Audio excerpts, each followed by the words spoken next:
Phil Ratcliffe, and welcome to another episode.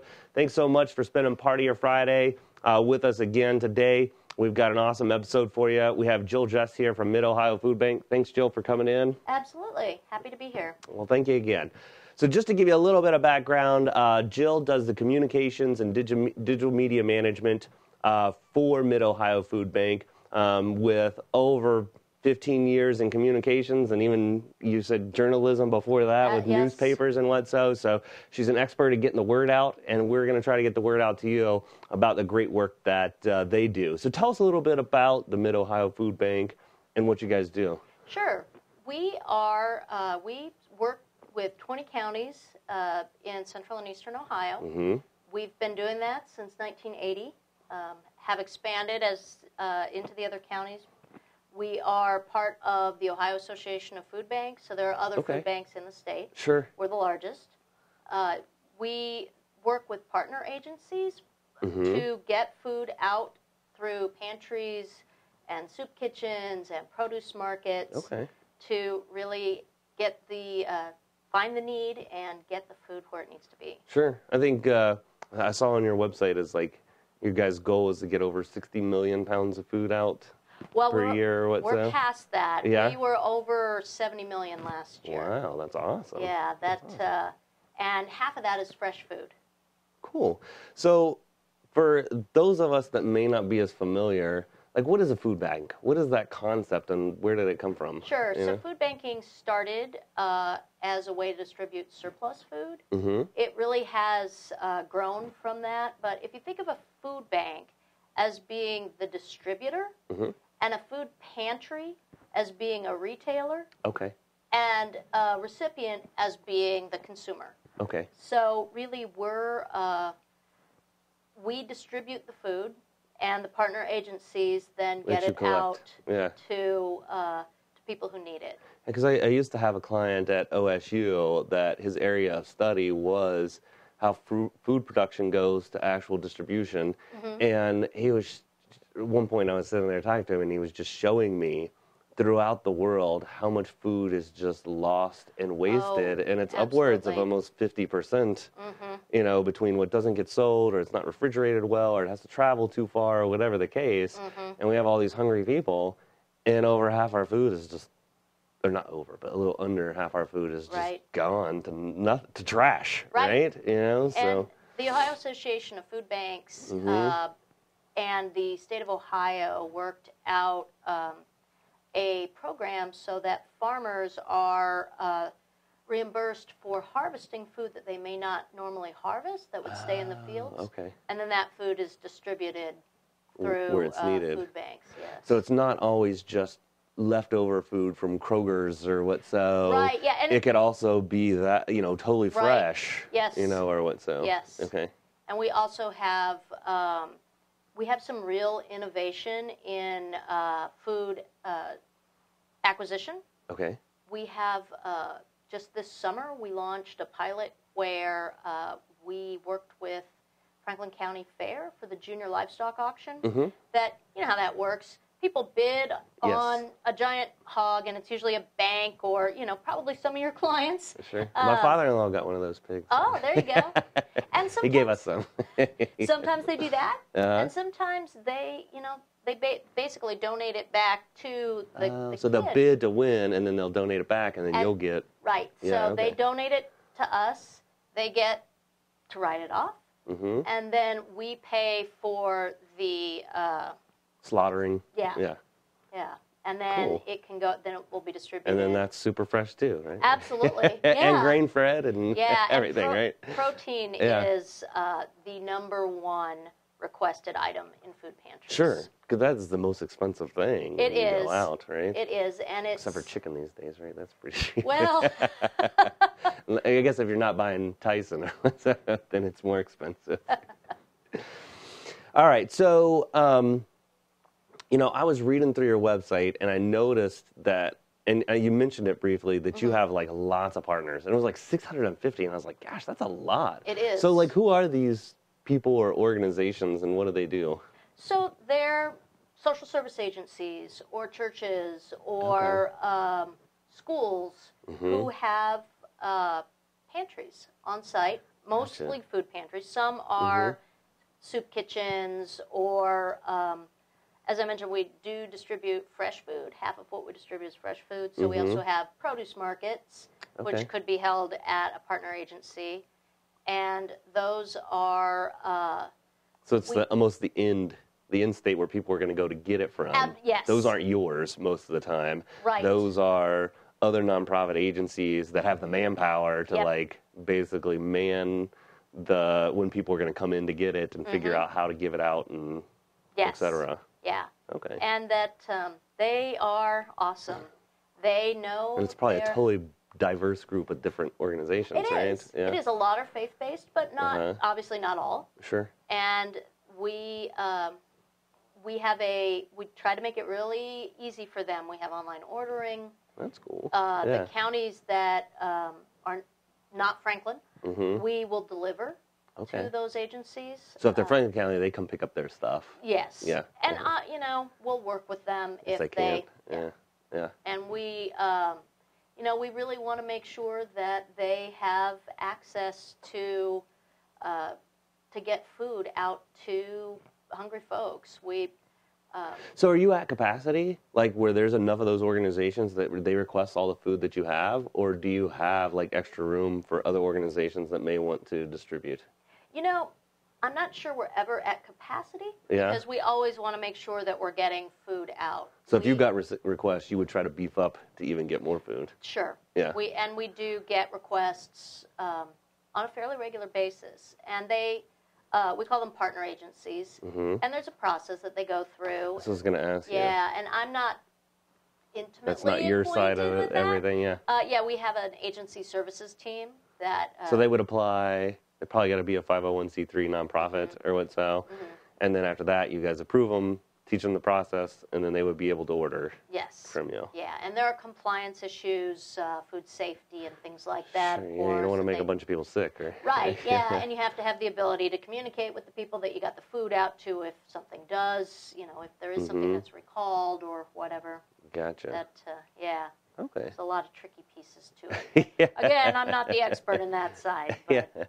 And we try to flash up here your all's contact information from phone number, email address. Yeah. So if you're watching this and you have questions, you guys can call, email, and they can either talk to you or you can point them in the right direction to the person that is the specialist for whether they're interested in being a distributor or they're in need. Absolutely. As well, too. Yes, absolutely. So what are your all's major initiatives that you have throughout the year, and then what's upcoming? Sure. So we are right now, September is Hunger Action Month. Okay. That's a national awareness month that was launched by Feeding America. So this is good timing. Yeah, it's perfect. Yeah. So it's primarily an awareness campaign. We have a co-branded partnership this month with Channel 6, as well as the Ohio Soft Drink Association and Columbia Gas of Ohio. Awesome. To really get the word out about hunger in our community. Sure, because in the United States, I bet unless you have experienced it personally or somebody close to you, most people wouldn't think that anybody's going hungry. Well, I think that's in this true. country, right? The other piece of it is that 1 in 6 Ohioans is at risk of hunger or going hungry. Wow, that's a lot. It is. Yeah. And, hunger is not necessarily a visible situation. Sure. So 1 in 4 children. So, people who have kids in school. Yeah. 1 in 4, chances are someone in your kid's class or on their team or sitting next to you at church. Sure. And like we said, we were talking before, and one of the things you said is some people are sometimes embarrassed to come and get things and what so. And so that's probably another reason why people that are doing all right don't notice it as much either, because these people aren't going to bring it up. Well, the other either, right? Because they're embarrassed about it. Yeah. And the other thing that we've found is that because we keep data, we have a data tracking system so that we can try to understand hunger and understand where hunger is living and hunger is working and hungry people. Sure. And we found that a lot of people will not go to the pantry that is closest to them. Because they don't want to see anybody that they know. Yes. Yeah. Okay. And so if they have limited transportation, they'll go to a pantry that's near where they work, so they can kill two birds with one stone. Gotcha. A lot of people have to make choices between transportation and food. And if I was volunteer, I mentioned that most of our pantries are not at the food bank. They're at partner agencies, but we do have an on-site pantry. Okay. It's the Kroger Community Pantry. Kroger has the naming rights, but we run the pantry. It's not a Kroger asset. Sure. But I would imagine big grocery stores would be a good partner because they absolutely they are could totally partners. waste a bunch of food if they didn't think about it. And I bet it does cost them something to organize it to where it's still good to go to you. But what a good way to give back. Yes. You know, rather than just tossing it, which would probably be easier. Yeah. And we have amazing partnerships with the major grocers in the area. Awesome. Yeah, we love Kimba. A lot of people don't know that Kimba is the Kroger, credit union. I'm not sure I knew that. Yeah, it's the Kroger Employees Member Banking Association. And so it started out for the bakers only, then it opened up to all Kroger employees, and then 10 or 15 years ago, the banks really held the nails down on the credit unions so they can grow, but then that kind of went off, and now most of the credit unions around here are open to everybody in Franklin and Delaware County, so it's pretty cool. Yeah, I knew Kimba was open, but I didn't realize that makes sense now. Yeah. It's a weird name. Yeah. But I was volunteering that's okay. Yeah. I was volunteering in our pantry one day, and it's really awesome to have the pantry right there because it really keeps you grounded in the work you're doing because it's like any job. You can get caught up in the details and the frustrations of, day-to-day work and work, making everything, getting to meetings, blah, blah, blah, blah, blah. But having the pantry right there helps you realize, oh, yeah, this is what we're here for. Yeah. But so we have, when you're volunteering at the pantry, one of the things you do is you go around with shoppers and help them because there are rules based on family size, what you can take off different shelves, and but we also have some areas, particularly with fresh, where some of the food, if we have plenty, we'll say, you can basically take what you want. Because you don't want it to go to waste if not enough people take enough. Right. Yeah. And I was with this lady, and she was pregnant, and she had her own bags, just reusable bags, and I was trying to kind of coach her to, you can have as much as you want. You said you like these. Yeah. It finally hit me. She was walking. She could only take what she could carry. She was figuring out how hard it would be to carry it back. Yeah. And I don't know where she lived. I mean, that's the people who checked her into. But I don't know where she lived. I don't know how far her walk was. But it's, as somebody who, if my car breaks down, I work from home in the morning so that I can take it to the shop. Yeah. Not everyone has that privilege. Yeah. And ability. So.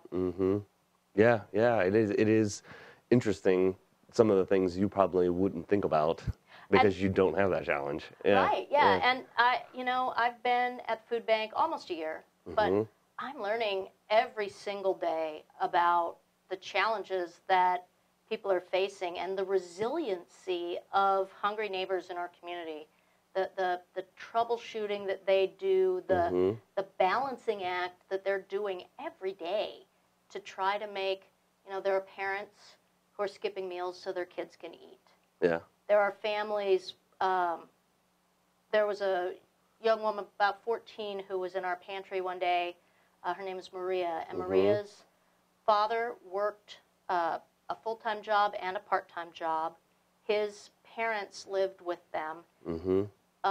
Maria's mother was at home to try to manage the kids and the grandparents and the household, and they were shopping at the pantry, and we had gotten a load of peaches in that day, and one of our volunteers said, "Yeah, take a peach, have a peach, Maria." Yeah. And she said, no, I can't, and she said, "No, really, that they're available," and she said, "It's not my day to eat."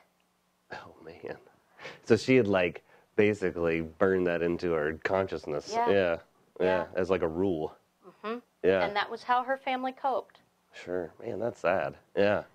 Well, that's you guys are a cool organization for people to get behind because, you know, you get so many people that get politically motivated, like, oh, welfare this, and they think about the bad minority that's taking advantage of it, versus when you have something like this, you guys aren't giving away money or anything like that. Right. It's just food.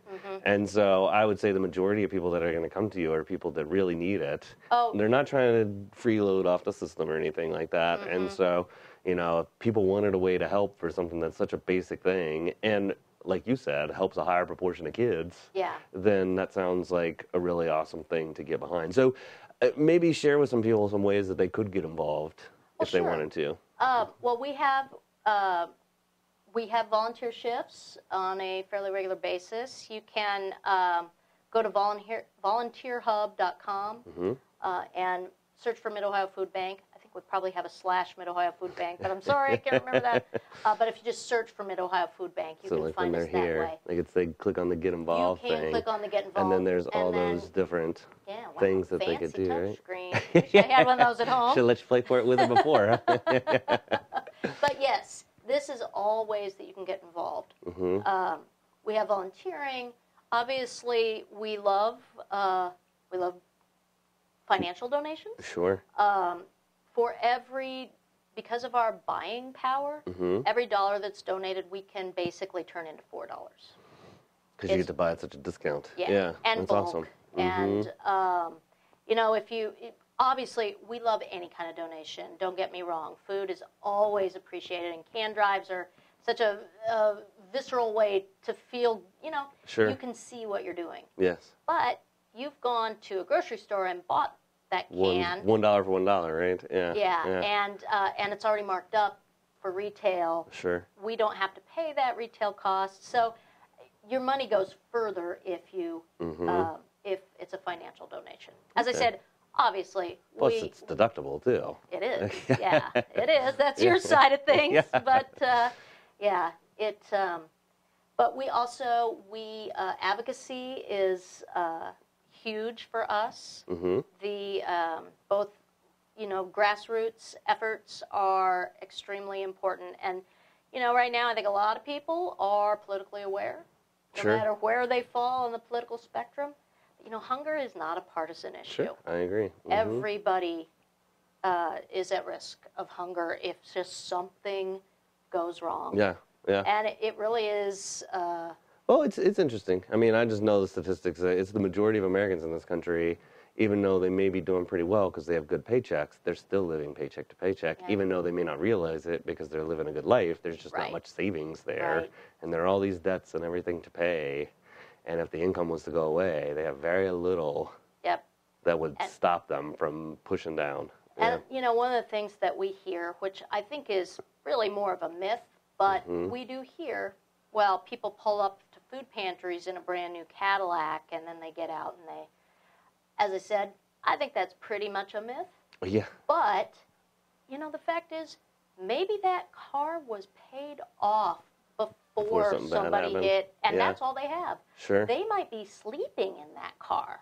Yeah. We don't know what's really going on with people, and I think that's one of the main issues that we want to stress is judgment is a huge piece, and that's, like I said, a lot of people won't go to the pantry in their own neighborhood, but we like to say that hunger is the enemy, not the hungry person. Sure, absolutely. Absolutely. Well, thanks again for being here, Jill. Do you have any last thoughts you'd like to leave? We put your contact information up there. So that's great. One thing I'll just let you know, we do have planned giving. Okay. So if you have clients who are interested in that, we can. So like to put it in their will or trust or what so. Yep. Yep. And I don't know if you or your viewers might be interested in that. But they can call the food bank and ask for Alyssa Schneider or just ask for the She helps with the organization. Yes. Awesome. Well, cool. Well, thanks again for being here. We very much appreciate it, Jill, and everything you guys do. Thank you guys for joining in and watching this, whether you're watching it live or watching it later. It's an awesome subject. Do what you can to help. hopefully this helped you to realize a little bit more about what's going on with the people that live around us, even though they may not share it with us all the time. So join us next week. We're going to be at the Ohio Dental Association's annual session. We will try to, again, like we did last year, to pick who we think is the best presenter there to give you a special, we're not even sure what it's going to be. Last year's was really good if you want to look it up. But join us next week, again, 10:30 every Friday. The week after that, we'll have Mike Fresh in from the Columbus Historical Society, which will be another great episode. So have a super weekend. Enjoy this nice cooler weather, and hope you are enjoying going into fall. See you soon.